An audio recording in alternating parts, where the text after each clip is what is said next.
وعشيرتكم وأموال اقترفتموها وتجارة تخشون كسادها ومساكن ترضونها أحب إليكم من الله ورسوله وجهاد في سبيله فتربصوا حتى يأتي الله بأمره والله لا يهدي القوم الفاسقين۔ اگر یہ علائق دنیاوی اور یہ مال و اسباب دنیاوی محبوب تر ہو اللہ سے اور اس کے رسول سے اور اس کی راہ میں جہاد سے، تو جاؤ دفع ہو جاؤ، منتظر رہو یہاں تک کہ اللہ فیصلہ سنا دے، اور اللہ کا فیصلہ تو پہلے ہی ہے۔ ایسے فاسقوں کو اللہ ہدایت نہیں دے۔ یہ ہے انداز کہ اگر یہ چیزیں محبوب تر ہیں تو تمہاری جنگ تو تھی ان میں سے کسی چیز کے لیے، اور میری جنگ جو تھی وہ اللہ کے لیے اور اس کے رسول کے لیے اور اس کے دین کے لیے تھی۔ تم نے اس رشتے کا لحاظ کیا، میں کبھی لحاظ نہ کرتا۔ یہ ہے اشداء علی الکفار رحماء بینہم، ان کا ایک اور بس بیان ہو رہا ہے، تراہم رکعا سجدا یبتغون فضلا من اللہ ورضوانا۔ انہیں تم دیکھو گے رکوع کرتے ہوئے، سجود کرتے ہوئے،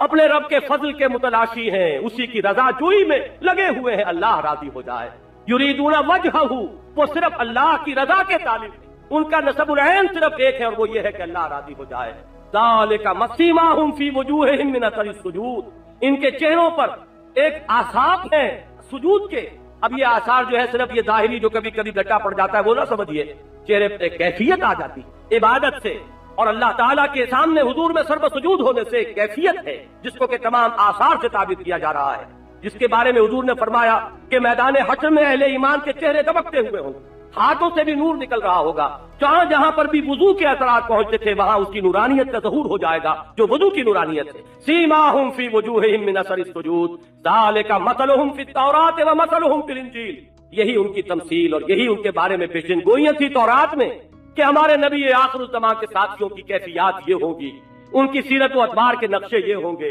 ذالک مثلہم فی التوراۃ ومثلہم فی الانجیل، یہاں مجھے وہ واقعہ یاد آ رہا ہے جو بیت المقدس کی فتح کے وقت پیش آیا کہ جب محاصرہ طویل ہوا تھا اور شہر جو تھا ہر اعتبار سے خود مکتفی شہر، فتیل اونچی، پانی اندر موجود وہاں پر، اور اجناس موجود ہے کھانے کے لیے، راشن موجود ہے، محاصرہ طویل ہو رہا ہے، فتح نہیں ہو رہی۔ اس وقت خود ان کی طرف سے عیسائیوں کے کچھ راہبوں اور عالموں کی طرف سے پیشکش ہوئی، مسلمانوں تم یہاں قیامت تک پڑے رہو گے تو یہ شہر فتح نہیں ہوگا۔ ہاں ہماری کتابوں میں ایک درویش بادشاہ کی صفات لکھی ہوئی ہیں جن کے ہاتھ پر یہ شہر فتح ہونا،